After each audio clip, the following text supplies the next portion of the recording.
زموږ د ځمکې ټول مساحت 15.1 میلیون کیلومتر مربع دی چې 148.9 میلیونه کیلومتر مربع وچه ځمکه او پاتې 361.2 میلیونه کیلومتر مربع اوبه دي. زموږ د نړۍ 15% اوبه او پاتې 25% وچه ځمکه ده. یعنی که چیرته موږ ځمکه په 3 حصو ویشو نو 2 حصې به یې اوبه وي او دغه اوبه په مختلفو سیندونو، جهیلونو او سمندرونو ویشل شوي دي. موږ انسانان د سمندرونو په هکله یوازې 5% معلومات لرو. د وچې ځمکې 33% یوازې صحراګانو نیولې ده او 1.5% یعنی نږدې 40 میلیونه کیلومتر مربع یې ځنګلونه دي. نن ورځ ډیری خلک امازون ځنګل د نړۍ تر ټولو لوی او خطرناکه ځنګل ګڼي. خو آیا تاسو پوهیږئ چې زموږ په ځمکه کې له امازون څخه هم یو لوی او خطرناکه ځنګل شته چې د نړۍ تر ټولو خونخواره او وحشي ځناور پکې ژوند کوي؟ د دې ځنګل ځینې برخې د هالیووډ فلمونو کې هم ښودل شوي دي. دا ځنګل چې د ټایګا په نوم یادیږي بشپړ مساحت 11 میلیونه کیلومتر مربع دی، په داسې حال کې چې د امازون ځنګل بشپړ مساحت 4.1 میلیونه کیلومتر مربع دی. یعنی دا په دې معنی ده چې د ټایګا ځنګل له امازون څخه څه باندې 2 چنده لوی دی. خو څه لامل دی چې د امازون ځنګل د نړۍ تر ټولو لوی ځنګل بلل کیږي په داسې حال کې چې د ټایګا ځنګل ورڅخه 2 چنده لوی دی؟ عبدالمنان افغان درته یو ځل بیا ښه راغلاست وایي. په نړۍ کې مختلف ډوله ځنګلونه شته چې د ځمکې 1.3% برخه پوښي. د ځمکې ټول مساحت 140 میلیونه کیلومتر مربع دی او 15 میلیونه کیلومتر مربع یوازې ځنګلونو نیولې ده. دا ځنګلونه په زیاته اندازه په اروپا او اسیا کې موجود دي. د دې ځنګلونو تر ټولو لویه برخه د روسیې په هیواد کې ده چې د دې هیواد 50% برخه پوښي، یعنی نیمایي خاوره ځنګلونو نیولې ده. د ټایګا ځنګل زیاته برخه د روسیې په هیواد کې ده. دا ځنګل د نړۍ تر ټولو لوی او خطرناک ځنګل دی چې 11 میلیونه کیلومتر مربع مساحت لري. دغه ځنګل له روسیې څخه پیل کیږي او د اروپایي هیوادونو د ناروې، سویډن او فنلینډ له لارې امریکا او کاناډا ته رسیږي. د دې ځنګل یوه برخه انټارکټیکا ته هم غځېدلې ده. دا یوازینی ځنګل ده چې تر لویو وچو پورې غځېدلی دی، په داسې حال کې چې د امازون ځنګل په جنوبي امریکا کې موقعیت لري او یوازې د جنوبي امریکا هیوادونه سره نښلوي. د ټایګا ځنګل د ځمکې 12% برخه نیولې ده، په داسې حال کې چې امازون ځنګل یوازې 4% برخه نیولې. د انټارکټیکا سره د نږدېوالي له امله دا ځنګل ډیر یخ دی او د تودوخې درجه تر -40 سانتي ګریډ پورې رسیږي چې انسان په څو شیبو کې کنګل کولی شي. د سختو واورو له امله د ځنګل ونې هم تل په واورو پوښل شوي وي او دلته د انسان ژوند کول تقریبا ناممکنه ده ځکه چې د واورې سربیره دلته زیات غوښه خوړونکي حیوانات هم ژوند کوي. دا ځنګل چې د ټایګا فورست په نوم هم یادیږي ډیر داسې خطرناکه ځناور پکې ژوند کوي چې په بل ځای کې کم پیدا کیږي. دلته د نسواري هرسونو یو خاص ډول شته چې اوږدوالی له 8 څخه تر 10 فوټو پورې رسیږي او وزن یې تر 600 کیلوګرامه پورې دی.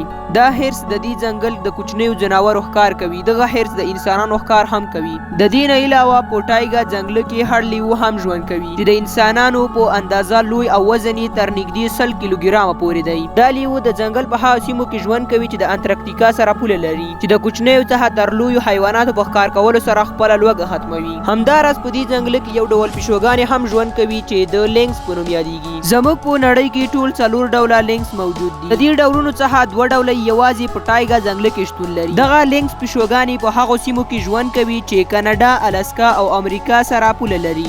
دا پیشوګانې سره له دې چې کوچنۍ دي خو ان لوی هوسۍ هم ښکار کوي.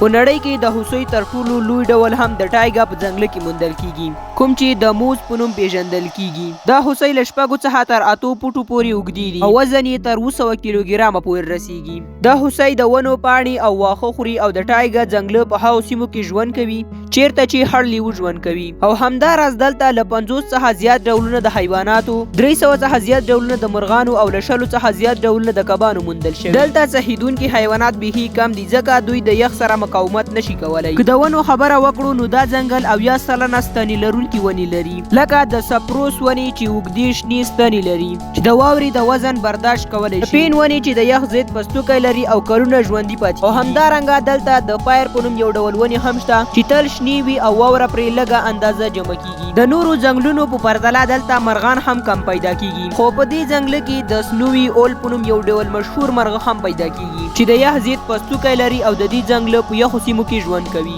بل ډول د هوک په نوم یو مرغه ده چې دا ډیر قوي ښکارچیان دي چې د کوچنیو حیواناتو ښکار کوي. دا مرغه تر نورو مرغانو قوي بدن لري. د دې ځنګل مساحت 12 میلیونه کیلومتر مربع دی په داسې حال کې چې د امازون ځنګل مساحت 4.1 میلیونه کیلومتر مربع دی. یعنی دا په په دې معنی ده چې د امازون ځنګل څخه د ټایګر ځنګل څخه باندې 2 چنده لوی دی. خو اوس به تاسو په ذهنو کې دا پوښتنه ضرور پیدا کیږي چې خلک وایي د نړۍ تر ټولو لوی ځنګل د امازون ځنګل دی. په داسې حال کې چې له امازون څخه د ټایګر ځنګل لوی دی. د دې پوښتنې د حل لپاره موږ لاندې شواهد وړاندې کوو. لومړی د ځنګل ډول. امازون استوایي باراني ځنګل دی چې شین مرطوب او ګڼ بوټي لري. خو برعکس ټایګر بوریال ځنګل دا چې یخنۍ ستن لرونکي ونې او سپک نباتات لري. خلک معمولا ځنګل اصطلاحات ځای ته کاروي چې ګڼه ګوڼه ډول ډول نباتات او باراني اقلیم ولري. نو ځکه امازون ته د لوی ځنګل لقب ورکړل شوی.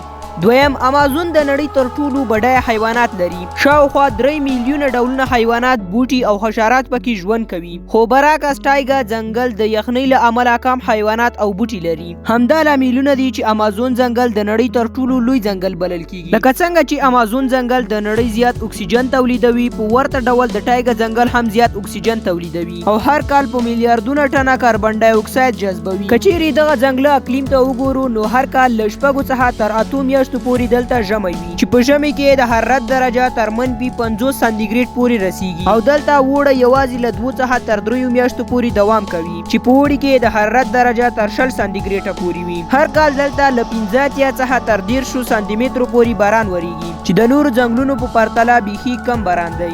خو کله چې دلته واوره وریږي نو تر 2 مترو پورې ژوره پرته وي. دا د نړۍ تر ټولو یخ ځنګل هم بلل کیږي ځکه چې د نورو ځنګلونو په پرتله ډیره واوره په همدې ځنګل کې وریږي. دا ځنګل یو داسې اقلیم لري چې د انسانانو د ژوند لپاره بیخي ناممکن ده. ټایګر ځنګل د هغو حیواناتو لپاره مناسب دی چې د یخ مقاومت کولی شي. په دې ځنګل کې له 300 څخه زیات لوی او کوچني حیوانات ژوند کوي. هم د امازون او هم د ټایګر ځنګلونه په بشپړ توګه نه دي کشف شوي او شونې ده چې لا هم پکې نااشنا مخلوقات کشف شي. که چیرته تاسو د دې ځنګل په اړه یو بله ویډیو غواړئ نو خپل نظرونه مو راسره شریک کړئ. د معلوماتو له کتلو او اوریدلو مو نړۍ مننه. که مو معلومات خوښ شوي د خپلو دوستانو سره هم شریک کړئ.